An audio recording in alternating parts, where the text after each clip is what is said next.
नमस्कार, मैं रहबर सिंह बारी। आज के इस बुलेटिन में बात होगी संसद में सुरक्षा चूक को लेकर मच रहे हंगामे की, 92 सांसदों के निलंबन की, मुंबई में धारावी को लेकर सड़कों पर उतरे लोगों की, इसके अलावा चुनाव से 2024 के चुनाव से पहले ममता बनर्जी के बड़े बयान की, और अंत में बात होगी हमास की तुर्की में हुई गुप्त मीटिंग की। फिलहाल शुरुआत करते हैं हम संसद में चूक को लेकर मच रहे हंगामे को लेकर।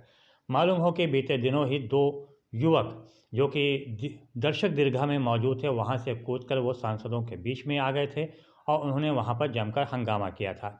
उन्होंने बाकायदा गैस भी छोड़ दी थी। हालांकि ये संयोग ही रहा, किसी कोई नुकसान नहीं रहा। हालांकि बाद में वहां मौजूद सांसदों ने ही उन दोनों युवकों को पकड़ लिया था और बाद में उन्हें पुलिस के हवाले किया गया। जिस समय संसद के अंदर ये दोनों युवक हंगामा कर रहे थे, उसी समय संसद परिसर में भी एक महिला व दो अन्य वहां पर हंगामा करते हुए नजर आ रहे थे। उनका कहना था कि वे बेरोजगारी को लेकर लोगों का ध्यान अपनी तरफ करना चाहते हैं और सरकार का ध्यान इस तरफ किया जा रहा है। यहाँ सब तो सब ठीक था, लेकिन संसद में जिस प्रकार से दोनों युवकों ने अंदर दर्शक दीर्घा से कूदकर नीचे हंगामा खड़ा किया था, उसको लेकर सुरक्षा में बड़ी चूक मानी जा रही है। बताया जाता है कि दोनों जो युवक थे वो एक बीजेपी के कार्ड के ऊपर ही वहाँ पर आए हुए थे। ऐसे में सवाल यहाँ पे ये भी उठता है कि ऐसे लोगों को क्यों ऐसा कार्ड दिया गया जिससे कि वो संसद में प्रवेश कर सकें। बहरहाल वो घटना तो हो गई, इसके पश्चात उसको लेकर जांचें भी शुरू हो चुकी हैं। लेकिन सबसे बड़ा मसला यहाँ पे, सबसे बड़ा सवाल यहाँ पे ये उठता है कि आखिर सुरक्षा को लेकर इतनी बड़ी चूक क्यों हुई, क्योंकि दावा ये किया जा रहा था कि जो नई संसद है उसमें बहुत ज़बरदस्त सुरक्षा के प्रबंध हैं। तो ऐसे में इतनी बड़ी चूक कैसे हो गई कि जूते में छुपाकर वो गैस को लेकर अंदर जा सका।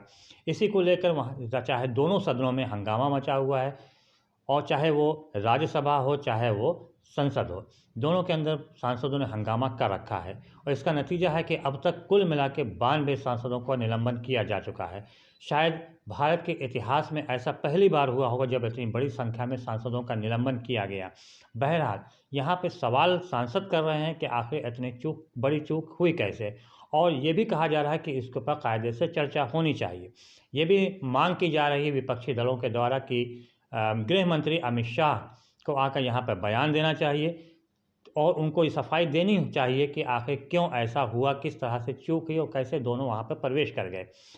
दूसरी तरफ सांसदों का ये भी कहना है कि जिस समय ये संसद चल रही है उस समय प्रधानमंत्री नरेंद्र मोदी बनारस में चुनावी रैलियों को संबोधित कर रहे हैं। वहाँ पे गली गली पे टहल कर चुनाव को लेकर संबोधन कर रहे हैं, लेकिन वो इसे लेकर जवाब नहीं दे रहे हैं, ये वहाँ के सांसदों का कहना है। और इसी का नतीजा रहा कि अब तक एक एक करके, एक दो नहीं बल्कि 92 सांसदों को निलंबित किया जा चुका है। उसमें कांग्रेस हो चाहे टीएमसी हो या अन्य जितने भी पार्टी विपक्षी दल हैं, उनके सभी सांसद करीब करीब इसमें मौजूद हैं। लेकिन अभी भी सांसदों का हंगामा वहां पर जारी है और वे लगातार इस बात को लेकर जोर दे रहे हैं कि गृह मंत्री आकर यहां पर जवाब दें।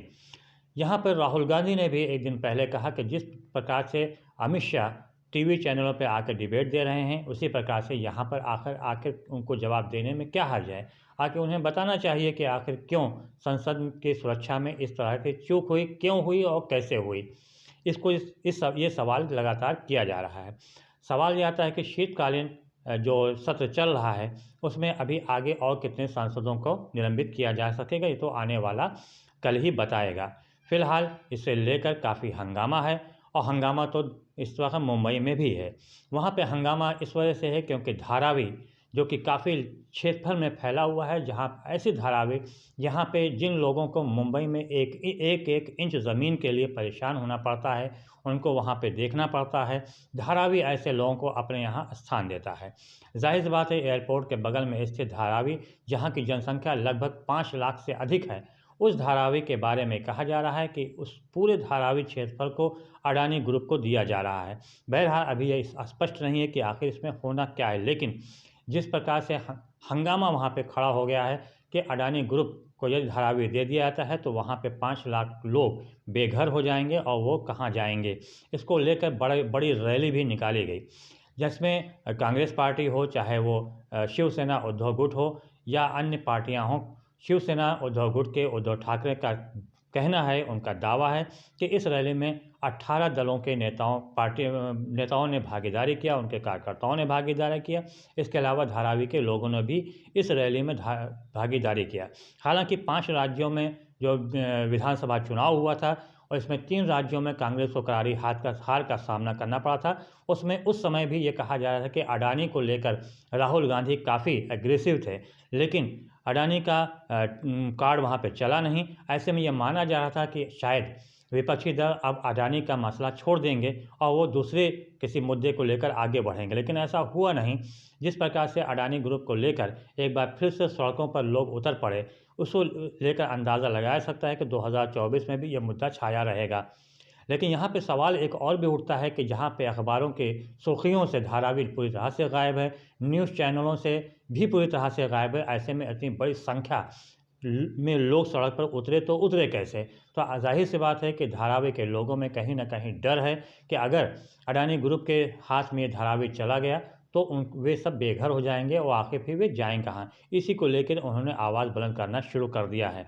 बहरहाल धारावी से निकल कर ये जो आक्रोश है और ये हंगामा है और ये जो रैलियाँ निकल रही हैं, ये पूरे मुंबई में फैलने जा रहा है। बहरहाल ये तो आने वाला वक्त भी बताएगा कि आखिर धारावी जाता तो कहाँ जाता है। फिलहाल इससे लेकर बयानबाजियों का दौर भी चल निकला है। बयानबाजी तो 2024 को लेकर भी हो रहा है। आज यानी कि मंगलवार को इंडिया गठबंधन की बैठक होने जा रही है, जो कि 3 बजे अशोका होटल में दिल्ली में होने जा रही है। इसके ऊपर भी सभी की निगाहें जमी हुई, चाहे वो विपक्षी दल हों, चाहे वो सत्ता में बैठे हुए दल हों, सभी की निगाहें उस पर है। यहाँ तक कि न्यूज़ चैनलों पे अगर देखा जाए और सोशल मीडिया पे देखा जाए तो वहाँ पर अभी से ये शुरू कर दिया गया है कि इंडिया गठबंधन में तकरार है और वह टूटने के करीब है। हालांकि इंडिया गठबंधन के सभी शीर्ष नेता लगातार ये दावा कर रहे हैं कि सब एक साथ हैं और करना भी उनकी मजबूरी है, क्योंकि जिस प्रकार से 5 राज्यों में हुए विधानसभा चुनाव में 3 राज्यों में करारी हार का सामना करना पड़ा है, उसको देखते हुए अगर ये सभी को लग रहा है कि अगर वे एकजुट नहीं हुए और बीजेपी का पूरी मजबूती के साथ एकजुट होकर सामना नहीं किया तो छत्रपों के कहीं भी नामो निशान नहीं रह जाएगा 2024 के चुनाव के बाद। या इसके अलावा जो राष्ट्रीय पार्टियां हैं वो भी लगभग समाप्ति हो जाएंगी। ये सभी के अच्छे तरीके से अंदाज़ा हो चुका है इन 5 राज्यों में हुए चुनाव को देखते हुए। ऐसे में सभी जो गठबंधन के 28 दल हैं उन सभी के शीर्ष नेताओं को ये स्पष्ट अंदाज़ा भी है कि इस बार उन्हें मजबूती के साथ लड़ना होगा और अगर एकजुट होकर लड़ेंगे तभी बीजेपी को दरकिनार किया जा सकेगा, 2024 से सत्ता से हटाया जा सकेगा। इसे लेकर ममता बनर्जी जो कि पश्चिम बंगाल की मुख्यमंत्री हैं, उन्होंने बाकायदा बयान भी दिया है। उन्होंने आज साफ तौर पे प्रेस वार्ता के दौरान कहा कि जब उनसे एक सवाल किया गया कि बीजेपी द्वारा लगातार दावा किया जा रहा है कि इस बार 400 पार, तो इस पर ममता बनर्जी ने सीधे तौर पे कहा कि ये भी दावा किया गया था कि पश्चिम बंगाल में 200 से पार, लेकिन कितनी संख्या मिली ये आप जान लीजिए। उन्होंने सीधे तौर पे दावा करते हुए कहा कि 2024 के लोकसभा चुनाव में बीजेपी 2000 का जो गठबंधन है वो 200 सीट से भी नीचे जाने वाला है। साथ ही साथ गठबंधन में ये भी तय किया जा रहा है कि कम से कम 400 सीटों पर गठबंधन का ही प्रत्याशी खड़ा हो, जिससे कि बीजेपी का पूरी मजबूती के साथ मुकाबला किया जा सके। बहरहाल ये तो आने वाला वक्त ही बताएगी आखिर होता क्या है। फिलहाल ये मीटिंग अशोका हाल में होने जा रही है जिस पर सभी की निगाहें हैं।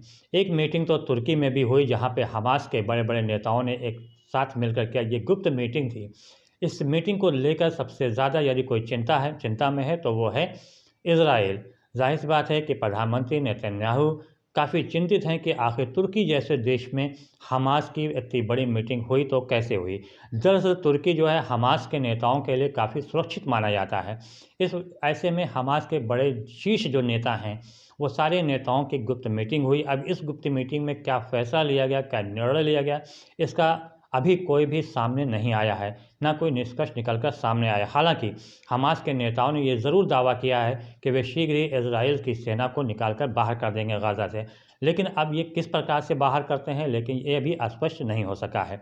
इसके अलावा इस मीटिंग में हिजबुल्लाह को लेकर भी कोई बड़ा दावा हमास की तरफ से नहीं किया गया कि हिजबुल्लाह से उन्हें कितना समर्थन है या हिजबुल्लाह उनके लिए कितनी मजबूती के साथ लड़ाई लड़ रहा है।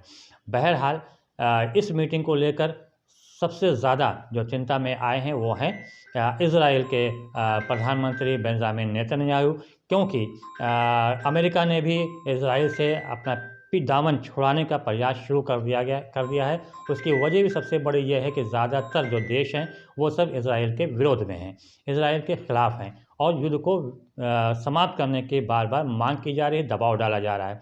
बहरहाल ये तो आने वाला वक्त बताएगा कि आखिर ये युद्ध किस जगह पे पहुंचता है। अब अंत में बात किया जाए तो वह है मौजूदा समय में चल रहे विकसित संकल्प भारत यात्रा को लेकर। ये विकसित भारत संकल्प यात्रा निकाली जा रही है, पूरे देश में इस वक्त निकाली जा रही है और ये यात्रा समूचे देश में निकालकर गांव-गांव जा रही है और पात्रों को चिन्हित कर उन्हें योजनाओं का लाभ दिलाया जा रहा है। ये यात्रा 2024 को भी लेकर देखा जा रहा है और ये दावा किया जा रहा है कि इस यात्रा का मुख्य उद्देश्य पूरी तरह से केंद्र सरकार की योजनाओं का बढ़ावा देना है और उसका प्रचार प्रसार है और इसमें पूरी तरह से प्रशासनिक तंत्र भी लगा हुआ है। ज़ाहिर सी इसको सरकारी कार्य बता दिया गया है और ऐसे में पूरा प्रशासन इसमें जुटा हुआ है। बहरहाल अब इस यात्रा के कितना लाभ 2024 में भारतीय जनता पार्टी को मिलेगा ये तो आने वाला समय ही बताए। फिलहाल आज के बुलेटिन में इतना ही। नमस्कार, मैं रहबर सिंह बारी।